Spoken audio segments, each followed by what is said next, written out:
কেবিসিতে এই বাচ্চা ছেলেটার ওভার কনফিডেন্স থেকে আপনি অবাক হয়ে যাবেন। আর আপনি কি জানেন নাকের চুল আসলে কতটা গুরুত্বপূর্ণ? ভাই, ভিডিওটা অনেক মজাদার এবং কাটা জায়গায় কেন এত বেশি ব্যথা লাগে আর ভয় পেলে আমাদের শরীর কেন কেঁপে ওঠে, এইসব তথ্যগুলো জানতে পারবেন আজকের এই ভিডিওতে। তাহলে বন্ধুরা, ভিডিওটা শেষ পর্যন্ত দেখুন। চলো তাহলে শুরু করা যাক। নাম্বার 10, আপনি কি ঘন্টার পর ঘন্টা ফেসবুক, ইনস্টাগ্রাম ভিডিও দেখে সময় নষ্ট করছেন? তাহলে এই ফ্যাক্টটা জানলে আপনি অবাক হয়ে যাবেন। নতুন একটি গবেষণা দেখা গেছে বিভিন্ন রকম শর্ট কন্টেন্ট যেমন ফেসবুক, ইনস্টাগ্রাম ভিডিও ইত্যাদি, এগুলো নাকি মানুষের ব্রেনের জন্য মদের থেকে 10 গুণ বেশি ক্ষতিকারক হয়ে থাকে। গবেষকরা বলেন যে এই ধরনের ভিডিওগুলো আমাদের ব্রেনের স্মৃতিশক্তি এবং মনোযোগ একেবারে কমিয়ে দেয়, এমনকি মানুষের মেজাজ খিটখিটে বানিয়ে দেয়, যার ফলে মানুষ একটুতেই ধৈর্যহারা এবং অল্পতেই রেগে যায়। আর মেন কথা হলো যে এগুলো মানুষের জীবন থেকে মূল্যবান সময় নষ্ট করে দেয়। নাম্বার 9, নাকের চুল আসলে কতটা গুরুত্বপূর্ণ। অনেকেই ভাবে এটা শুধু বিরক্তিকর বা দেখতে খারাপ, কিন্তু আসলে এই ছোট্ট চুলগুলো আমাদের শরীরের প্রথম প্রতিরক্ষার ব্যবস্থা। যখন আমরা শ্বাস নেই তখন বাতাসের সঙ্গে ধুলো, ধোঁয়া আর ব্যাকটেরিয়া নাকে ঢোকার চেষ্টা করে। সেই সময় এই নাকের চুলগুলো ফিল্টারের মতো কাজ করে, সব ময়লা আটকে দেয় যাতে সেটা ফুসফুসে পৌঁছাতে না পারে।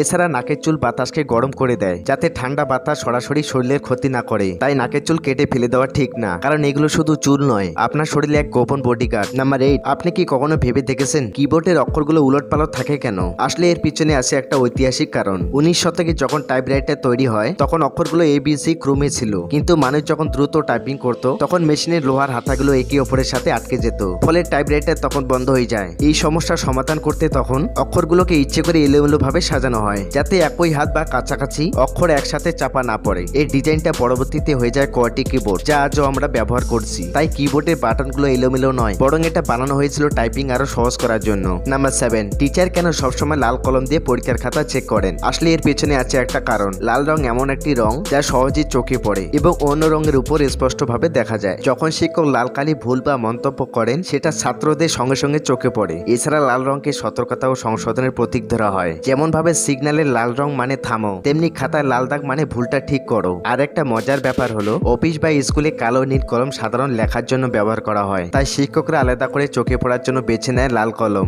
নাম্বার 6, বয়স বাড়ার সাথে সাথে মাথার চুল পড়ে যায় কেন? আসলে আমাদের চুলের গোড়া থাকে হেয়ার ফলিকল নামে ছোট ছোট কোষ, যেগুলো থেকে নতুন চুল জন্মায়। বয়স বাড়ার সাথে সাথে এই ফলিকল গুলো ধীরে ধীরে দুর্বল হতে থাকে আর এক সময় একেবারেই বন্ধ হয়ে যায়, ফলে নতুন চুল গজায় না আর পুরনো চুল পড়ে গেলে জায়গাটা ফাঁকা হয়ে যায়। এর পেছনে বড় কারণ হলো হরমোনের পরিবর্তন, বিশেষ করে পুরুষদের ক্ষেত্রে। তাই হাইড্রোটেস্টোস্টেরন বা ডিএসটি হরমোন ফলিকলকে সংকুচিত করে দেয়। এছাড়া জিনগত কারণ, মানসিক চাপ ও পুষ্টির ঘাটতিতে চুল পড়া কমিয়ে দেয়। তাই বয়স বাড়লে চুল পড়া একদম অস্বাভাবিক কিছু নয়, এটা শরীরের একটা স্বাভাবিক প্রক্রিয়া। নাম্বার 5, কাটা জায়গায় কেন এত বেশি ব্যথা লাগে? হাতের ছোট্ট একটা কাটা হলে মনে হয় যেন পুরো হাতটাই জ্বলে যাচ্ছে, কিন্তু কেন এমনটা হয় জানেন? আসলে আমাদের শরীর ত্বকের নিচে থাকে লক্ষ লক্ষ নার্ভ এন্ডিংস, এগুলো ব্যথা অনুভব করার সেন্সর। যখন ত্বক কেটে যায় তখন এই নার্ভগুলো সরাসরি বাইরের পরিবেশ সংস্পর্শে আসে। তাদের কাজে হচ্ছে বিপদ বুঝে মস্তিষ্কে সংকেত পাঠানো। এই জায়গাটা ক্ষতিগ্রস্ত হলে মস্তিষ্ক তৎক্ষণাৎ ব্যথার সিগন্যাল পাঠায় যেন আপনি বুঝতে পারেন শরীরে কোনো সমস্যা হচ্ছে।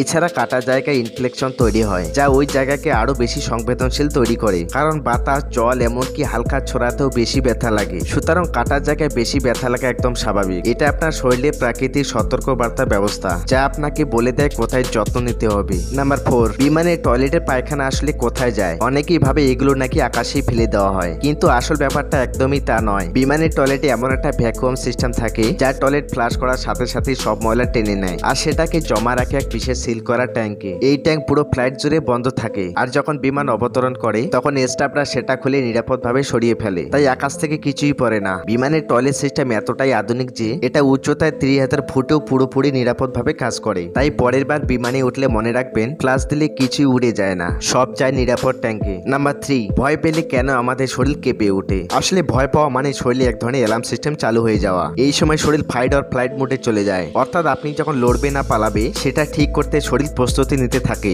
তখন মস্তিষ্ক থেকে অ্যাড্রেনালিন হরমোন শ্বাস দ্রুত করে এবং পেশিগুলো টান টান ভাব বাড়িয়ে দেয়। এই অতিরিক্ত উত্তেজনার কারণে শরীর কাঁপতে শুরু করে দেয়। আপনার শরীরের সেলফ ডিফেন্স সিস্টেম যা আপনাকে সতর্ক করে দেয়, বিপদের সময় দ্রুত প্রক্রিয়া জানাতে সাহায্য করে। তাই ভয় পেলে কাঁপতে থাকা কোনো দুর্বলতা নয়, বরং এটা শরীরের একটা স্বাভাবিক প্রক্রিয়া। নাম্বার 2, আপনি কি জানেন সারা রাত মোবাইল চার্জে লাগিয়ে রাখলে আসলে কি হয়? অনেকে ভাবে এতে ফোন বিস্ফোরণ হতে পারে বা ব্যাটারি নষ্ট হয়ে যাবে, কিন্তু সত্যিটা একটু অন্যরকম। আধুনিক স্মার্টফোন এখন থেকে স্মার্ট ব্যাটারি ম্যানেজমেন্ট সিস্টেম যা চার্জ 100% হলেই সক্রিয়ভাবে চার্জ নেওয়া বন্ধ করে দেয়, তাই সরাসরি ক্ষতি হয় না। কিন্তু সমস্যা হয় দীর্ঘমেয়াদে। ফোন সারা রাত চার্জে থাকলে ব্যাটারি 99% 80% থেকে 100% ওঠানামা করে, যাকে বলে ট্রিকল চার্জিং। এই প্রক্রিয়ার ব্যাটারির লিথিয়াম আয়রন সেল ধীরে ধীরে দুর্বল হতে থাকে, ফলে ফোনের চার্জ ধরে রাখার ক্ষমতা কমে যায় আর গরম একটু বেশি লাগে। তাই ফোন চার্জে রাখা খুব বিপজ্জনক না হলেও এটা ভালো অভ্যেস নয়। রাতে চার্জ দিয়ে 80% বা 90% হলে খুলে ফেলাই সবচেয়ে ভালো। নাম্বার 1, ভাই এই বাচ্চা ছেলেটা নাকি মিম ম্যাটেরিয়াল, যেখানেই দেখি সেখানেই দেখতে পাচ্ছি।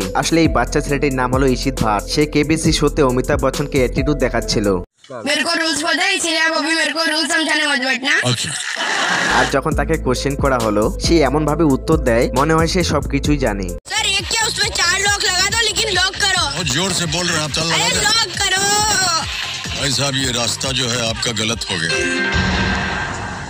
এরপর বাচ্চা ছেলেটা সোশ্যাল মিডিয়াতে ভাইরাল হয়ে যায়। তো বন্ধুরা, ভিডিওটা আপনাদের কেমন লাগলো? ভালো লাগলে অবশ্যই একটা কমেন্ট করে যাবেন। আর দেখা হচ্ছে অন্য কোনো ভিডিওতে।